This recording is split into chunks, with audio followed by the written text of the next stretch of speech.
What tonight having Carson and Hyde back, did it feel more like a Seahawks offense? Did it feel more like the personality of the team was back to normal? Yeah, I'm not sure what that definition is. I think hopefully we were able to score a lot of points and do a lot of things, running it and throwing it.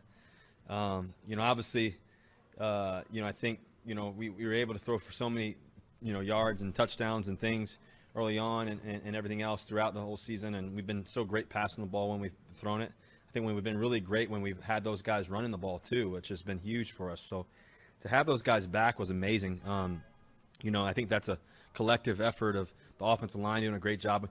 We really had a couple more big plays in the running game. We got a couple holding calls, I think. We had the touchdown with Carlos, which was a sweet run. I mean, that was an awesome run by him. Chris, getting him back in there, just getting him early touches early in the game was really cool in the passing and the running game. It felt like a championship football team. I think that's what we want, and I think we want to be clutch in the passing game. We want to be clutch in the running game. We want to be physical. They have a really good defense. I mean, I think they've always been great. All the players that they have and all the different things they do. And I thought we really responded. I think in the passing game too. I'm not sure what DK went for, but what did he go for, Lane? 177. Yeah, 10 for 177. What's crazy is the go ball. If that one would have been caught, which he said he kind of stumbled or whatever it may be, and the ball was maybe 2 inches too long, or I don't know, but I mean that ball was probably 80-yard touchdown right there, which would have been sweet. And then also the quick fly, which he normally will catch that one, but I mean just think about what he really would have done. He probably would have had 250, 260, 270, maybe almost 300 yards just off of those two plays. And I think Tyler's been special for us. Other guys, made some key plays in the passing game. I thought it was a great game. It was back and forth, and the only thing that we didn't have tonight is just a couple of those red zone. They stopped us in the red. They made some good plays in the red zone. We thought we had some really cool plays and stuff for them, and they just made a couple key tackles and a couple situations there. And like I said earlier, we had that holding that got called back for that touchdown. So the game could have looked a little bit different just off of those few plays. I take those 3 game-altering plays right there, and it could have been broken open pretty good. But we played a really good defense. Curtis? Yeah, Russ, Pete said he wanted to kick his own butt for those early sequences and the fourth downs and stuff that didn't go your guys' way. What kind of did you see in those circumstances, and what didn't go right down there near the end zone? Well, we had that one where Demo got the ball on the sweep or whatever it was. If we've gotten that block, you guys just kind of, made a good play. Sometimes they got great players too. They're going to make some good plays. We get a touchdown there that it breaks the game open pretty early. I like the mentality. Our defense, I think the thing about Coach was he's really believing in our defense and how great they've been playing over the past couple of games in particular, and how great they were playing early in the game, how we felt about it. So it's really a testament to the defense and also who we are as an offense and what we believe in as a team. And so we were able to move the ball extremely, extremely well up and down the field throughout the process of the game, and early on in the game in particular too as well. And so when we get down there, we want to score touchdowns. That's how you win games, touchdowns, and execution. And so I think that they just made two good plays on those fourth downs. John Boyle? Yeah, Russ, you've been teammates with Bobby from the beginning of your guys' NFL careers. He's over 100 tackles again this year, 9 straight years doing that. Just what does that tell you about him and the consistency of his game, that he's done that every year of his career? Well, I was in the locker room next to him. He has a locker next to me, and then I was talking to him. I was just saying, I said, "You're over 100, aren't you?" And he kind of looked, he's so humble, and he's like, yeah. And I was like, man, it's amazing just how far he's come and just all the things that he's done. He's been such a great leader since day one. To have him as a teammate, he's a Hall of Fame football player. He's a Hall of Fame friend. He's as good as it gets, and his character demonstrates everything, what he does in the community, what he does for this team, how he leads. I know how he loves his daughter and just who he is as a person. He's a special guy, and I think he's a great dad. He's just a great person. And if there's any kid out there who's, watching somebody and wants to be like somebody, I think it's a guy like Bobby Wagner. He's got a good heart, good person. He works for everything. He works hard for everything. Treats people the right way in all circumstances. His faith is big.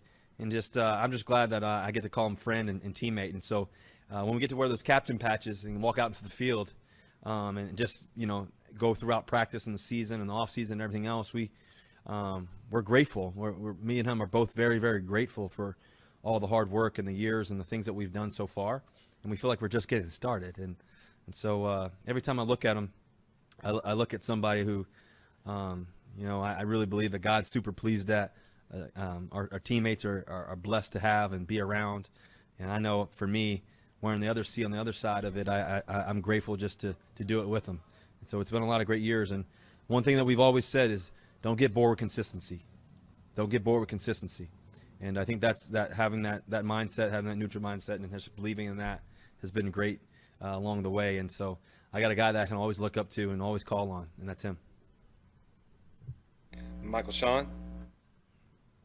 Hey Russ, did you get anything cool for your birthday this year? Oh man, I got some cool things. I don't really ask for anything, nor do I want anything.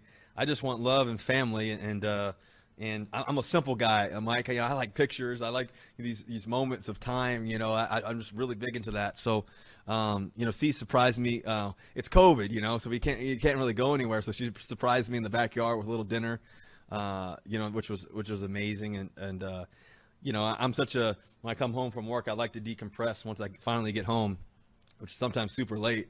And so we had dinner. We had Canlis come to the house, which is one of the best restaurants in Seattle. So the lead chef from Canlis came over to the house. He made dinner for us. I was completely shocked.